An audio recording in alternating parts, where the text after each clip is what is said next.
Hi everyone, welcome to week 1 of Bittersweet. Our series bottom line is the best thing you can do with the worst stuff that happens to you. Our goal for small group is to help students identify grudges they might be holding on to and to encourage them to take a step towards letting them go. Our week 1 bottom line is the more you hold on to a grudge, the more it holds on to you. And our scripture is 1 Thessalonians 5:15a. And that is, make sure that nobody pays back wrong for wrong. So now we're gonna watch our video presentation, but first we're gonna pray really fast. Dear God, thanks so much for having all these youth join us today. And hopefully they get to learn all about the bittersweet reality. Amen. See you next week. Bye.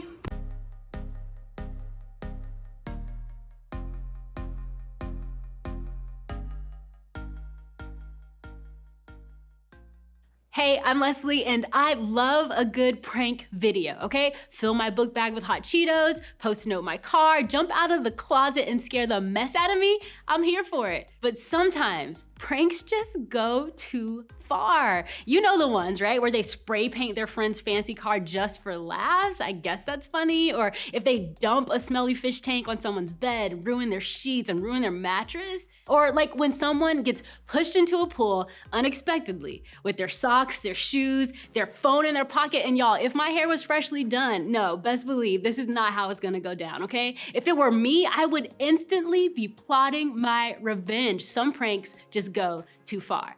And let's be honest, even if I got you back for what you did to me, I would still not look at you the same. Like, I don't know if we're really friends, right? Like after some pranks, I can't help but wonder, how could they ever forgive their friend and move on from something like that? And sometimes the things that make us angry or make us hold a grudge towards someone is a lot worse than just a bad prank. For example, maybe your issue started on a Friday night when no one in your group made any plans, so you stayed home, and while you kicked back with some hot Cheetos and you scrolled through your feed, you saw that some of your friends were hanging out without you. Thanks for the invite. And even though you publicly shrugged it off, you're like, it's cool, I just want to stay home anyway, it honestly still bothers you today. And then they ruined your whole Friday night. Everyone was invited except you. And now you're reevaluating your so-called friends. Or maybe your resentment or anger is the result of a direct hit on your character. Maybe one of your supposed friends talked bad about you to one of your least favorite people at school, and now you're bitter against them, even if they are clueless about your feelings, right? He said something that ruined your reputation and you are ticked off. You thought he had your back, but he actually just exposed you. But bitterness isn't just reserved for friends. Sometimes family can inspire all kinds of bad vibes too. Like maybe your parents said no to you going to the most epic party of the year. Or maybe it was your sibling who borrowed your favorite shirt without permission and spilled salsa on it. Or maybe you're the oldest one in your family and you're tired of being the free Uber driver for all your younger siblings. Like if we're honest, something about that little bit of bitterness starts to feel sweet. Sometimes we just want to hold on to any annoyance or bitterness or frustration. Can you relate? Like, what do you do with the worst stuff that happens to you? Especially when you can't stop thinking about it, especially when it's gripping you over and over on replay in your mind. When we're young, like when we're a little kid, it typically goes something like this, right? Someone does something wrong, an adult says, say you're sorry. The other person says a half-hearted, I'm sorry. And then we all move on, right? And even as a kid, you're a little bit frustrated and it can be hard to quickly switch from being hurt to accepting an apology and forgiving the person who hurt you. But I would say it's just as hard, if not harder, as we get older. Okay, so you probably won't be surprised to hear that bitterness is not a new concept. It actually goes way back, like Bible times back. And as long as there have been people, there has been bitterness. The Bible actually addresses this very issue. About 2,000 years ago, the church was just getting started. It was literally just getting started. And one of the main leaders of the early church was Paul. At that time, Paul was a massive, popular public figure in Christian culture. But there's a catch.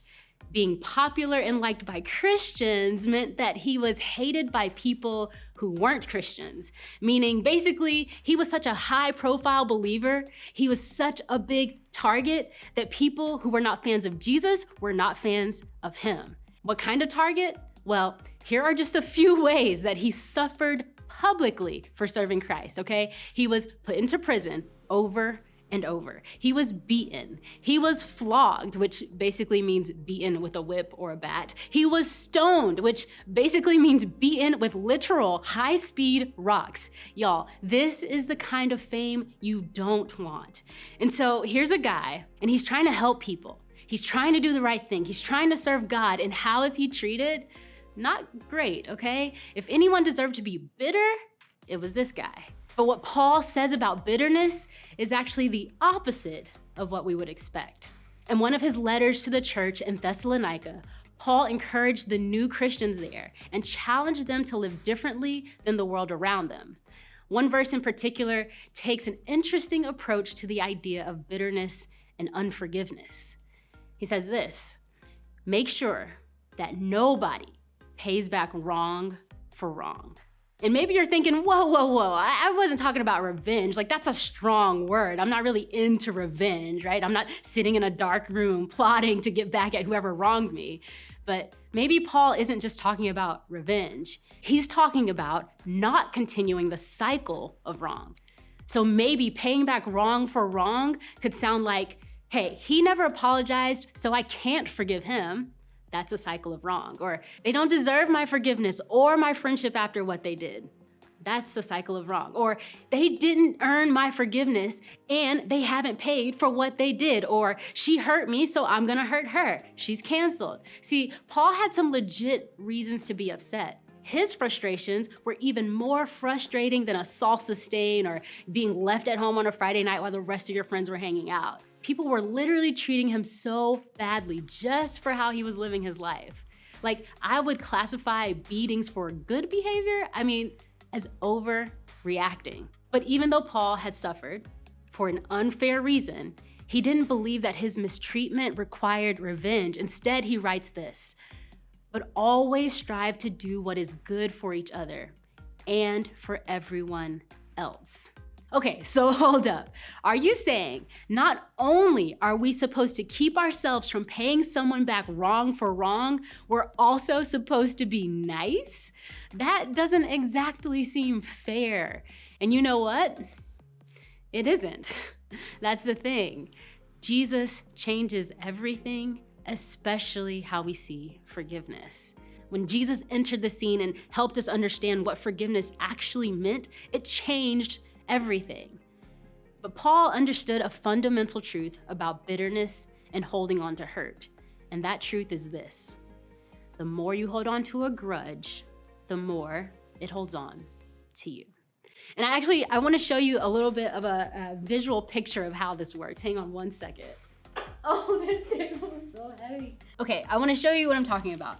Basically, life without holding a grudge is kind of like being able to make a peanut butter and jelly sandwich. Oh, this looks so bad. Can you see this? So I'm gonna make a peanut butter and jelly sandwich. Oh, this looks so gross. Okay, so this is me living life, not holding any grudges, making a peanut butter and jelly sandwich. It's beautiful, it's delicious. Get some of this jelly. What is this? Jelly or jam? Are you a jelly or jam person? That's what I wanna know. Oh, that's a lot. Okay, here's life. Life without holding a grudge, without holding bitterness. Easy peasy, peanut butter and jelly sandwich complete. But when you hold a grudge, it's like adding a weight. Hang on one second. This is like maybe 10 pounds, 2 pounds, 50 pounds? Guys, I'm bad at math. I'm bad at numbers, okay?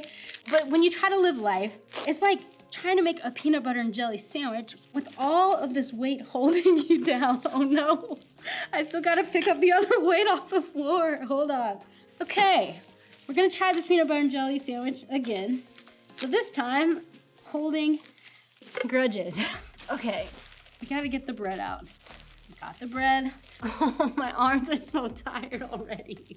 Can I just, okay, bread out of the way.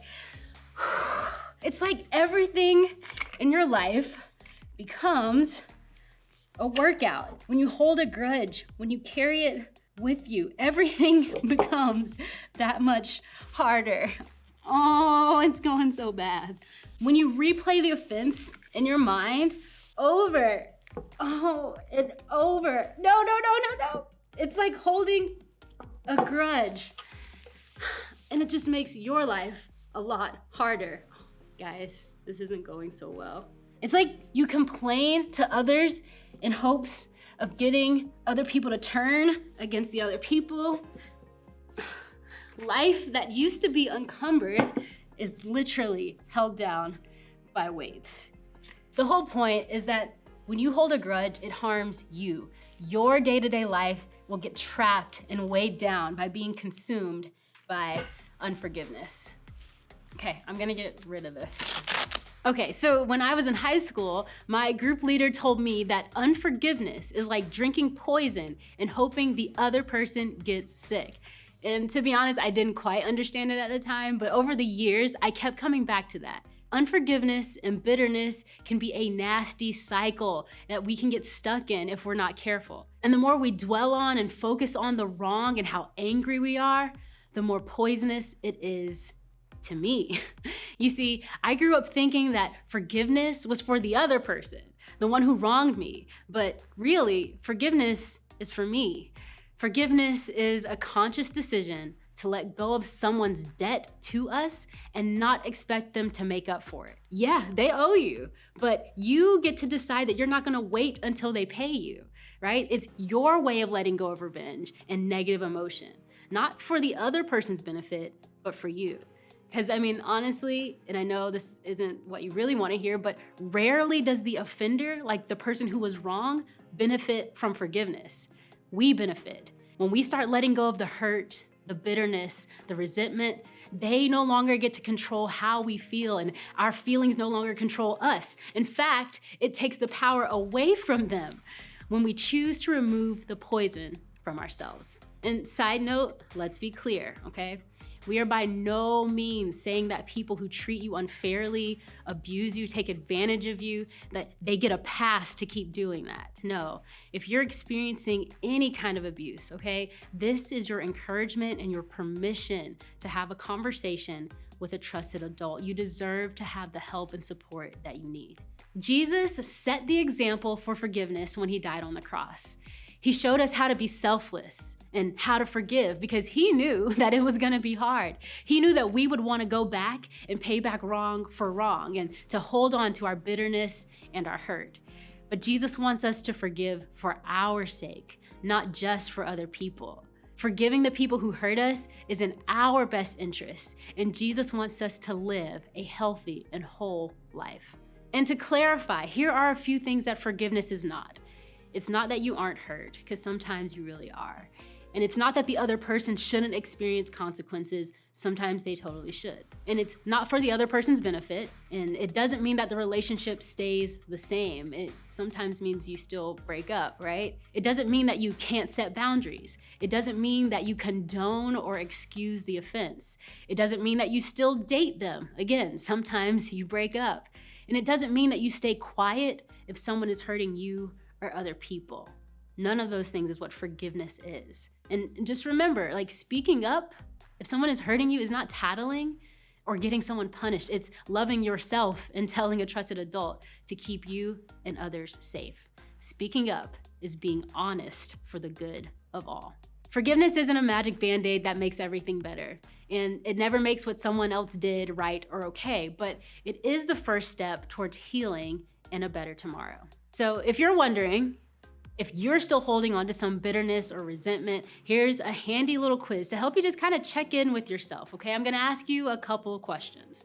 1, do you have arguments with someone in your head? You know, those internal conversations where you basically are telling them what's up. Or 2, are you giving a close friend or family member the silent treatment? 3, do you consistently subtweet comments in person or online to someone? Or 4, do you leave passive-aggressive comments on someone else's Instagram pics or screenshot them and send them to other friends and gripe about them in another separate text thread? Or maybe here's the last question. Do you think about ways you can pay someone back for what they did to you 6 months ago? If you answered yes to any of these questions, you may be experiencing some bitterness. But have you ever thought about this? Holding on to resentment and being bitter can be bad for you. Because here's the thing. You can technically be right and you can technically have the truth on your side, but it doesn't change the fact that you're stuck in negativity. And that negative place can take a toll on you. Now, I realize that many of you are stuck in some real pain. Some of you have been hurt deeply by people you care about. And that makes things complicated, right? Because your hurt is justified and so is your anger. But I can promise you this, the only way you can find freedom from the anger and resentment is to forgive the other person, even if they don't deserve it. Even if they're not sorry, maybe especially even if they're not sorry. Because what forgiveness really means is to give before someone else says they're sorry or deserves anything. To give it before. And I realize that that is asking a lot. It won't happen overnight. But here are 3 steps you can take to get freedom from your bitterness and unforgiveness. First, acknowledge your feelings. It's okay to be hurt, upset, angry, sad, disappointed. It's actually normal to feel all of those things. And so pretending like you don't have those feelings doesn't actually make them go away. So it's okay to acknowledge your feelings. Okay, and the second step, don't let your feelings control you. Yes, feel your feelings, but they shouldn't be in control of you. You can give up your right to get revenge, even when anger says, I deserve to get them back. You can work to let go of your feelings, your anger, your frustration, instead of being held hostage by them. And finally, repeat, y'all, it's just a process. There's no overnight success to escaping bitterness. It's a process, it takes time. So keep taking one step after another, after another. Hey, I get it, okay? Forgiving someone feels like the other person just won something, like they're getting something from you. But as you head out, I want you to think about this. What are you getting from holding on to your bitterness? If you could stop replaying that offense over and over in your mind, how much time would you get back? If you could let go of your need to be right, how much less stress would you feel? If you could let go of your need to make things fair, what else could you be doing? And I know it sounds counterintuitive, and I know it sounds unreasonable. I know it sounds unfair, and most of all, I know it probably sounds impossible. But even though this feels like giving up power on your end, letting go actually empowers you. It allows you to finally be released from the poisonous resentment that eats away at you and robs you of joy and life. So when we let go, when we're kind to those who have mistreated us, we actually are taking the first step from hurt toward healing. Because forgiving someone is the best thing you can do with the worst stuff that happens to you.